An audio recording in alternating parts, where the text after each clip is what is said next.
విడుదల చేయాలి ఆర్టీ విద్యార్థుల పెండింగ్ ఫీజులను వెంటనే రక్షించాలి విద్యా హక్కు చట్టాన్ని అమలు చేయాలి విద్యా హక్కు చట్టాన్ని అమలు చేయాలి విద్యా హక్కు చట్టాన్ని అమలు చేయాలి విద్యా హక్కు చట్టాన్ని. ముగ్గురు పిల్లలు ఉన్నారు. పురుషపడి స్కూల్లో చదువుతున్నారు.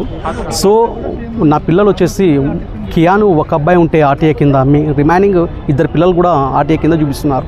ఈ పరిష్కారం చేయాలని కోరుతున్నాను సార్. ఈరోజు ఆర్టీఈ విద్యార్థులకు సంబంధించినటువంటి పెండింగ్ ఫీజులు ప్రభుత్వం విడుదల చేయలేదు.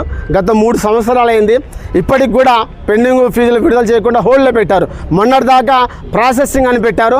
తీరా ఈ రోజుకి వచ్చేపాటికి పెండింగ్లో చూపెడుతున్నారు. ఈ పెండింగ్లో ఫీజులు పెట్టడం వల్ల ప్రైవేట్ స్కూల్ యాజమాన్యాలు ఏంటో, ప్రైవేట్ స్కూల్ వాళ్ళేమో మాకు ఫీజులు కట్టాలని మా విద్యార్థులపైన తీవ్రమైన ఒత్తిడి చేస్తున్నాయి. మరి ప్రభుత్వం ఏమో ఈ హోల్డ్లో పెట్టింది.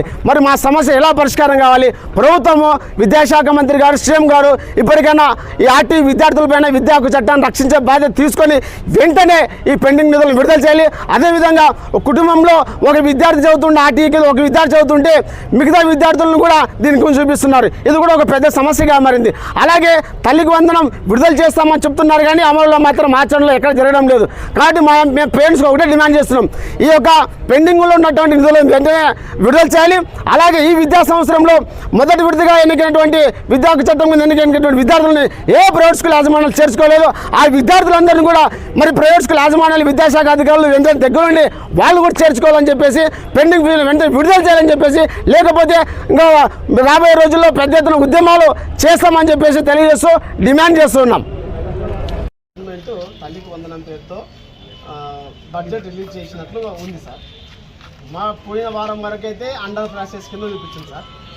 గత 4 రోజుల నుండి ఆర్టీ హోల్డ్ అని పెట్టింది సార్. పేమెంట్ హోల్డ్ అని పెట్టింది సార్. ఎక్కడ కూడా ఎవరికి నిధులు విడుదల కాలేదు సార్. ఏ పేరెంట్స్కి అకౌంట్కి డబ్బులు క్రెడిట్ కాలేదు సార్. అది 3 years నుంచి ఉంది సార్. అట్లాగే ఈ విద్యా సంవత్సరము విద్యా హక్కు చట్టం కింద ఎన్నికైనటువంటి ఫస్ట్ ఫేజ్ విద్యార్థులను ఏ ప్రైవేట్ స్కూల్ వాళ్ళు తీసుకున్నారు సార్. వాళ్ళు అప్పుడు ఏం చెప్పారంటే, మా ప్రైవేట్ స్కూల్ వాళ్ళు హైకోర్టులో మేము కేసు వేసాము, అది గవర్నమెంట్తో చర్చలు జరుగుతున్నాయి, చర్చలు జరిగేంత వరకు మేము తీసుకోమన్నారు సార్. సెకండ్ ఫేజ్ వచ్చిన తర్వాత తీసుకుంటామన్నారు. సెకండ్ ఫేజ్ వాళ్ళని మాత్రమే తీసుకున్నారు. ఫస్ట్ ఫేజ్ వచ్చినటువంటి వాళ్ళని ఎవరు తీసుకోలేదు సార్. దానికి రీజను ఎవరు అయితే మాకు సంబంధం లేదు, అది గవర్నమెంట్ తీసుకోండి. మేమైతే ఆ సంబంధిత అధికారుల దృష్టికి కూడా తీసుకెళ్ళాం సార్. ఆ పేరెంట్స్ యాజ్ ఏ పేరెంట్స్గా విద్యాశాఖ అధికారుల దృష్టికి కూడా తీసుకెళ్ళాం సార్. అయితే సమస్య అయితే పరిష్కారం కాలేదు. ఫస్ట్ ఫేజ్ విద్యార్థులు ఎవరు తీసుకోలేదు సార్. కాబట్టి మేమేమంటే ఫస్ట్ ఫేజ్ విద్యార్థులు అందరూ తీసుకోవాలి.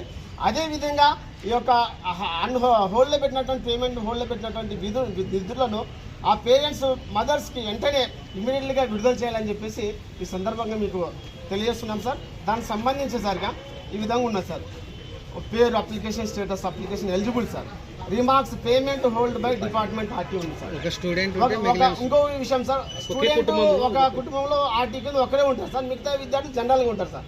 కానీ దీంట్లో మటుకు సార్ మిగతా వాళ్ళ పేరెంట్స్ స్టూడెంట్స్ కూడా ఆర్టీ కింద చూపిస్తున్నారు సార్. మాత్రమే విద్యా హక్కు చట్టం కింద ఆర్టీ కింద ఉన్నారు సార్. మిగతా జనరల్ విద్యార్థి సార్ వీళ్ళని కూడా ఆర్టీ కింద చూపిస్తున్నారు సార్.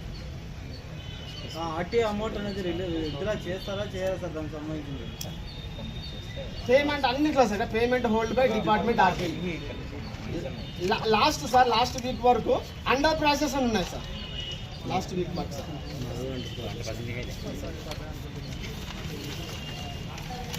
సార్